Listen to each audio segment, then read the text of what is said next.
Because let's agree, when we talk about sex, when we're with our families, and I'll tell you a quick story, and you know I'm not shy. My son might want to put on some earphones. So I was in the living room, just exploring all of the nerve endings that God put in our bodies.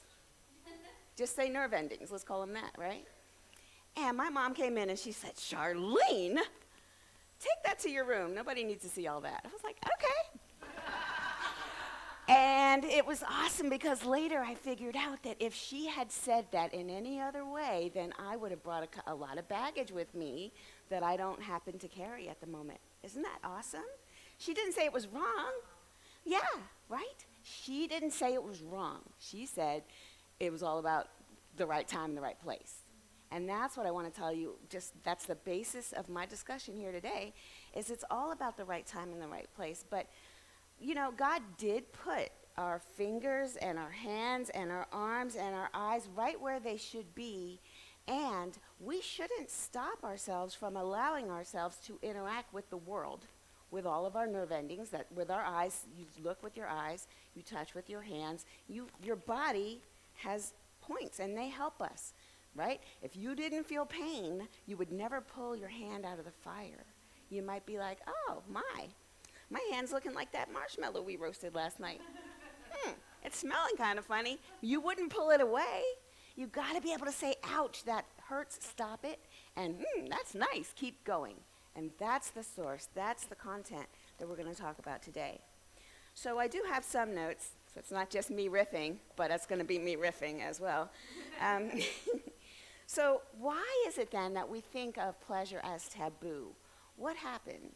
And so we can look back, go way back to the Neolithic time, and I just finished that one class on religious studies that I'm taking in ministerial school. There was a time when the feminine was the goddess, that it was a matriarchal society, because as soon as the prehistoric humans or whatever we were called, I know they weren't cavemen, but they used to live in caves, that was a real thing. When they came out and they started saying, hey, if we don't keep wandering around hunting and gathering, if we stay put for a while and put down seed and grow plants, but from season to season, we can sustain ourselves. And we don't have to keep moving. And so when they realized that if you put a seed into the soil and the soil would give forth plants, they said, hey, wait a second, that's kind of like the divine feminine. Isn't it true that a seed goes into the soil, babies go into the womb, right, and they come out? And so that was the beginning of worshiping the divine feminine. There are some cultures that built the big ziggurat, that thing that looks like a pyramid, but it has steps on it. The priestess goddess that lived in there, she was to be worshipped. And certain times of the year, they would trek. Men would trek to the ziggurat. And they would all line up. And she, among her other friends and other ladies, they would celebrate creation by, by sacred sexuality. In other words, there was a lot of humping going on, y'all. But it was sacredly. And then all the children that came about during that time, they were called children of Ishtar. These were the children that were divine and holy because they were conceived during that time of celebration. And you can even read more about how they did their festivals. Boy, I tell you, there was a lot of humping going on. Anywho, so that was way back in the day. So then you have to think, well, then what happened? Well, at some point, as we all know, the feminine, the goddess, kind of got demoted. And there's a couple stories about why. Some of them had to do with men feeling that they couldn't control themselves around women, so it was a woman's fault that they couldn't control themselves. So then they proceeded to cover them up and do all kinds, and blame some fruit in a garden on some woman who ate the fruit, and so it's all her fault, and we all suffer because of Eve. Like, these stories did not come from the biblical times. They came later by somebody who decided to rewrite all that and help, keep them women in line, because those women with all this power keep messing us up, so let's cut them off at the knees. And this is not a feminist discussion, but one must engage in the idea that all of this shame came from man. It didn't come, it's not part of your nature. It's not part of our nature. God made us whole, perfect, and complete, just the way we are. And all of our different colors and styles and preferences. Yes, I said it. Not everybody's going to be. Hold on, I have a list of all the narrow ways that religion will tell you you shall love. Hold on for it.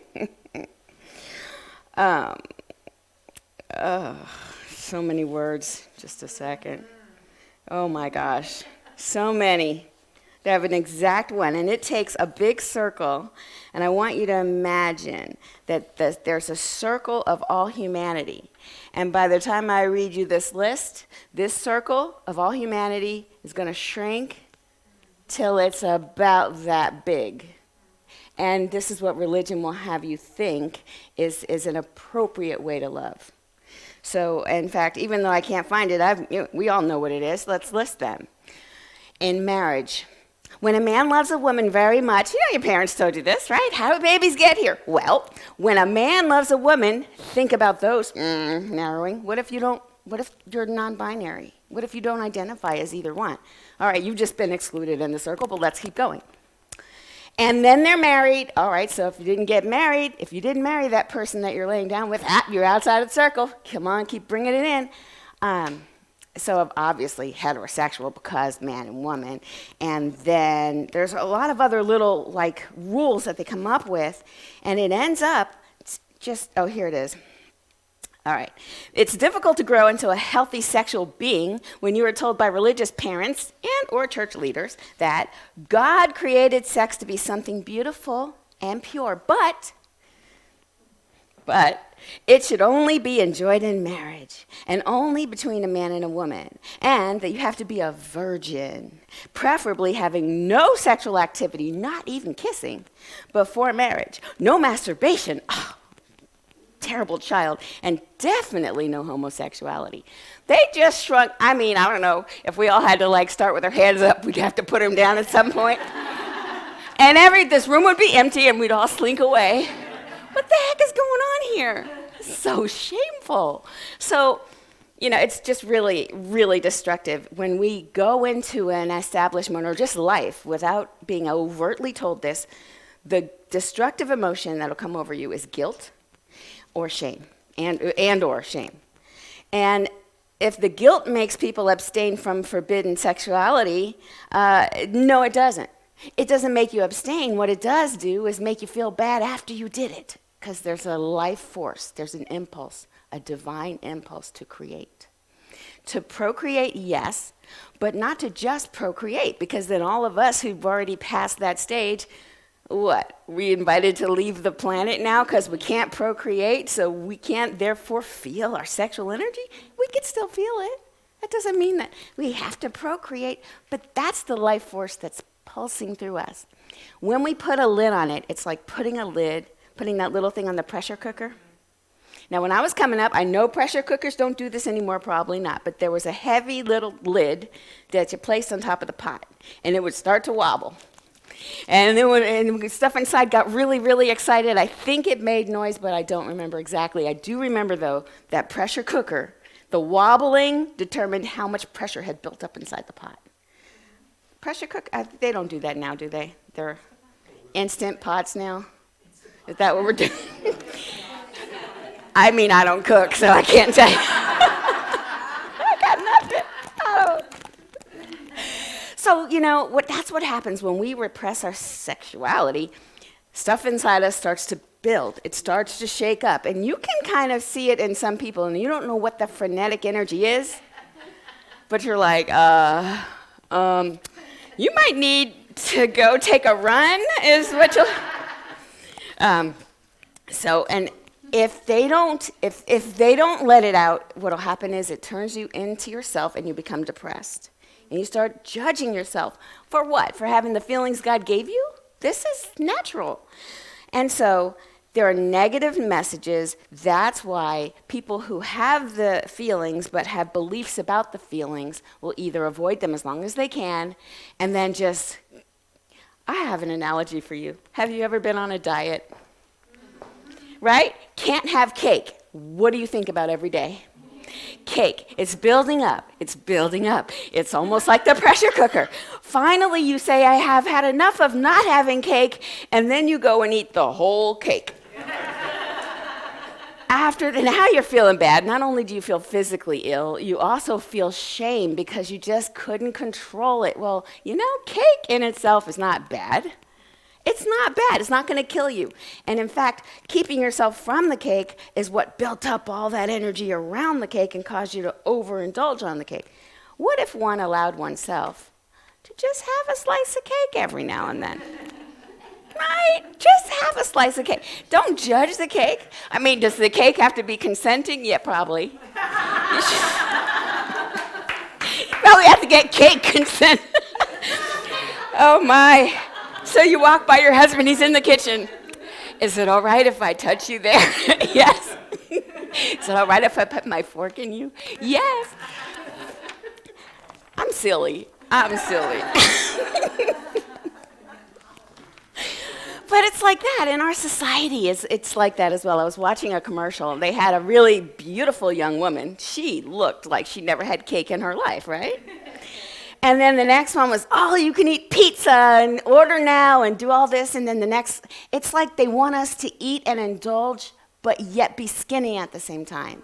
You get these messages, and it's impossible. It's crazy. Crazy. And so I think, too, the way that we tell our children, I think the reason why porn is the number one thing that people watch on the internet is because it's so taboo here.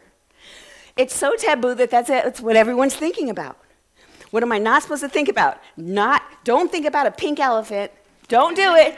Don't you dare, pink elephants. Because I had one on my belt. It was a cute pink elephant. Don't you think about pink elephants. Do you see what happens? It's what we do. We cause people to overindulge in their minds, and we tell their bodies you better not do it, to the point where it builds up and they can't help themselves. So that's the idea. We need to allow ourselves to feel our pleasure, not just the kind of pleasure of, I'm going to go have a massage, or, someone scratched my back. All of the pleasures, don't put a taboo on any section of your pleasure body, and then there will be no pressure that's building up that can't get out. You can use that for good. Now, sexual energy is our life force. It's our creative energy. And in the Chinese, in I think it's Taoism, but I might be wrong. She's not. Okay, yes. It's encouraged for young men to save their chi, and that just means not to spread their seed, as they would say in other churches. And there's some truth to this, that if they save their chi, then it builds up, that sexual energy builds up and can be used creatively, for creative expression. So there is an idea for anybody who feels like, well, I'm not really comfortable and finding a partner right now. It's all right to let that build up, but then please know that you can take that energy, that creative force of life that's in you, and put it towards something creative, something that you do want to experience, and that will be blessed as well. There are whole side religions, tantric being one of them, where you are sharing the life energy with your partner, and they breathe out and you breathe in, and it's sort of this giving and taking, this yin and yang, and you're just taking you're mutually building up that sexual energy so you can become one with the divine, because God's there too. God is everywhere present. God doesn't say, oh my gosh, you guys are about to start, I'll go in the next room. No, God is right there waiting for you guys, right? And you've seen it. I mean, if we can all be honest with ourselves, like there's moments where you're like, I think I saw God. And because that's right, that is absolutely right. So that's our sexual energy. I know, it's bad. I told you, okay. Right? How much time do I have? Oh, I got plenty of time. All right. This is so silly. All right, so listen, I want to talk to you about connection, because the holiness that you sang about in your song, Nina, it says here, the holiness is not something we earn or create or strive to become. It's not self-improvement. It's just something we bump up against by happenstance, something that jars us into ourselves and out of ourselves at the same time. Holiness happens in those moments when we are blissfully free from our ego and yet totally connected to ourself and something else. The moment, it is the smell of a newborn's head, the exhaustion of a laboring mother, the moment during a celebration where you are sharing a cake with those you love and you take the first bite and every pleasure sensor is firing. Holy, holy, holy. Holiness is the thing I never saw coming that makes me catch my breath because I know the sacred has interrupted my isolation. And I insist on this when two loving individuals, two bearers of God's image, are unified in an erotic embrace, there is space for something holy. What was separate has come together. Two spirits, two bodies, two stories are drawn so close that they are something together that they cannot be alone. That is that sacred sexuality. That came from this book that I'm reading. It's called Shameless, and I'll give you the citation in a second. Shameless, I downloaded the Kindle version. It's by, her last name is Boltz-Weber. Boltz-Weber. So there's a lot from here.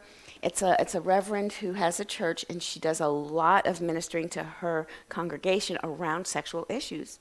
And she says a lot of people come in and sit in front of her they bring in all kinds of baggage. When you're a woman in this society, or when you're a man in this society, or when you were brought up in a fundamentalist church, where maybe you were expected to be a virgin till you were like 30, and then all of a sudden, after you get married to this man, you're expected to turn on some switch. All through life, you've been turning it off in order to be pure, but then to turn it on the night you get married is a lot to ask. And she talks people through it.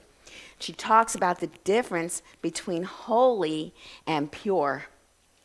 Pure is a thing, it's external. It's what you pretend to behave. It's what you put on yourself so that other people accept you when you're pure. You take a purity oath. You're saying you put on some purity ring and you promise not to do all the things that people agree are holy. Are pure. But it doesn't get us any closer to the holiness that I just read about. So holy is that thing, that feeling that God just descended between the two of you, or the one of you, whatever your practice is, and it's right where you are, and you're perfect as you are. You don't have to do anything to be holy. But to be, quote, pure, well now, that implies that you're not pure to start with, that you came here dirty, and we got to clean you up a little bit. And nobody likes that feeling. Nobody likes to think that they were born in original sin and there's something wrong with them, and they have to go through life trying to be good enough for some God external to them that's judging them in every moment.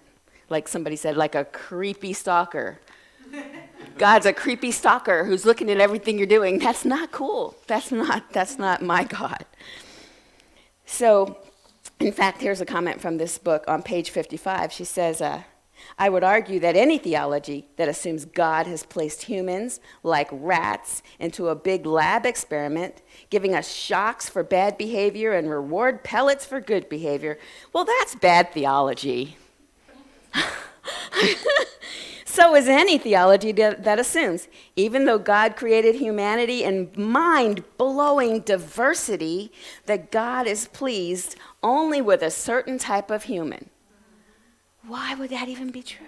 This view of God has led so many of us to bury our sexual treasure out of fear. We deny our natures, identities, and desires in order to not anger an easily disappointed God. This result is suffering, outer darkness, and it's not of God's making. So what do we do about this?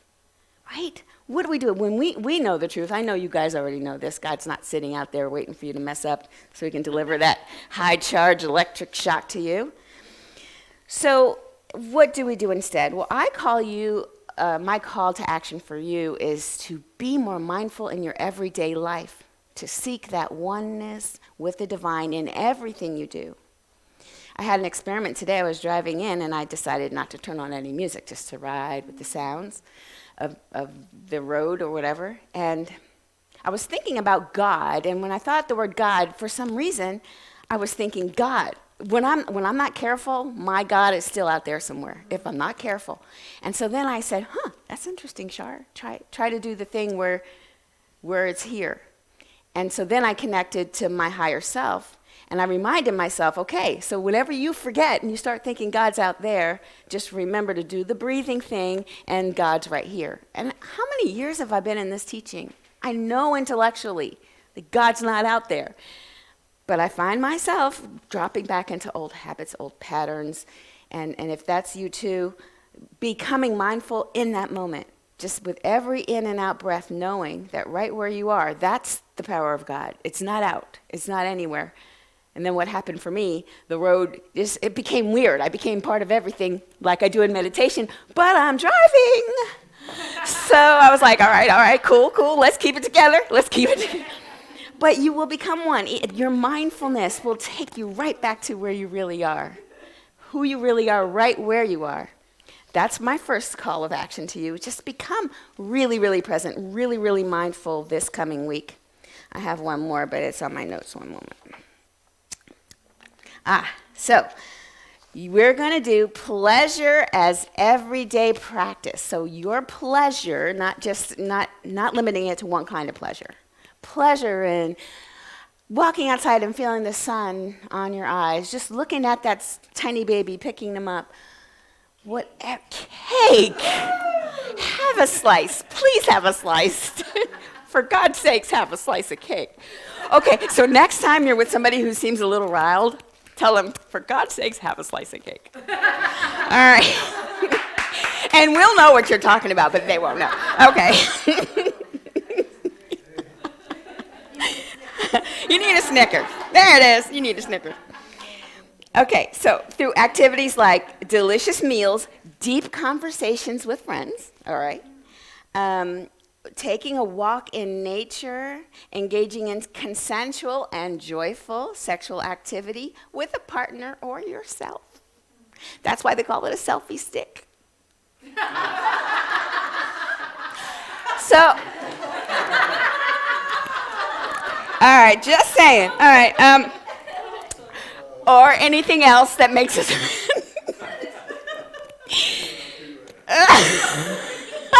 Sorry, Larry. Okay, anywho. Okay, anything else that makes us feel good. Pleasure is always experienced in the present moment. So seek out and engage in pleasurable activities. Practice mindfulness. You're still thinking about that. I'm sorry.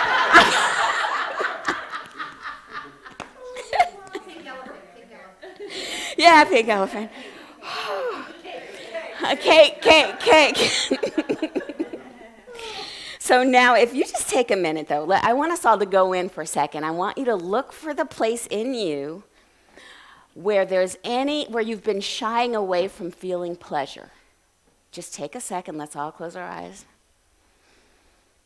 So just calming that inner sense of joy and just really honing in. Where is it that I shy away from feeling pleasure? That I really don't want to go there? Is it because of shame? Is it because of guilt? Just really sit in that. Where is it in me that I've shied away from?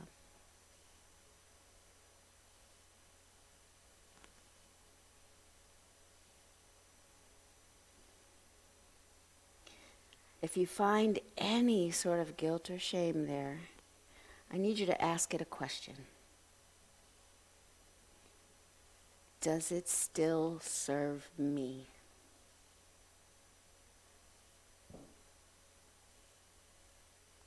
And just gently allowing, if it still serves you, then fine. Just love it right where it is.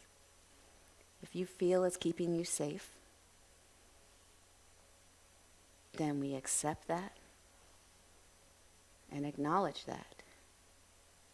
But if that guilt or shame or the shying away of pleasure is born out of anything from the past that may no longer hold truth for you,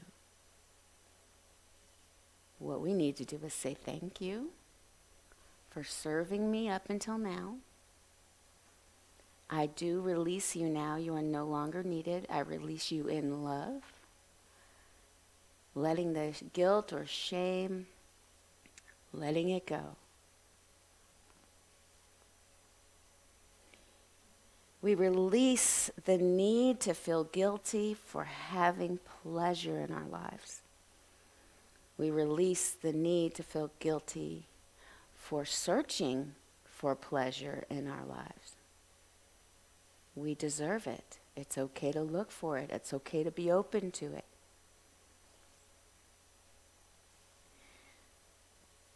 I encourage each and every one of us here to seek out activities that make us happy, bring us joy, bring us pleasure, and that allows us to practice the mindfulness and co-creation with Spirit as our lives. So as we embrace this idea, I just speak my word for this group here and anyone who's within the sound of my voice, knowing that we are divine emanations of God, right where we are, just the way we are, without any cleansing needed. We are whole, perfect, and complete. That God made a vast array of different types of folks and shines its light and its love on every single one. And any teaching, any belief system that would seek to shrink that circle down so that it only encompasses a select few, well, thank you, but no thank you. Those false ideas about ourselves are being dissolved right here and right now, leaving behind just the shiny truth of who we really are. I invite every one of us to just step boldly into who we are. And when we do so, we give other people the permission to also be who they are. This spreads. It is contagious, and it's the right kind of thing that you want to catch. Knowing that we're all okay. Because love is the power of the universe. It's the power that powers life. Everything in life is made up of love. Sometimes we just have to clear away all the extra stuff to reveal it.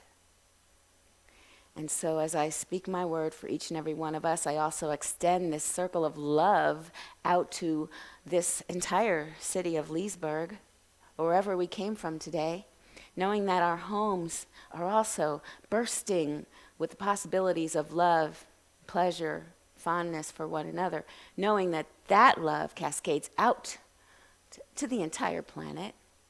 Everything is affected when we change. When we allow ourselves to step into who we are, no shame and no guilt. It's exciting to watch as this community grows and expands and just loves each other and with themselves more and more. I am so grateful. So I release my word into the knowingness, into the truth, into the universe, knowing that it cannot return to me void. It has to return exactly the way that it was set out. Thank you, life. Thank you, Father, Mother, God. I release my word, and so it is. Amen. Yay. Thank you. Aw, thank you.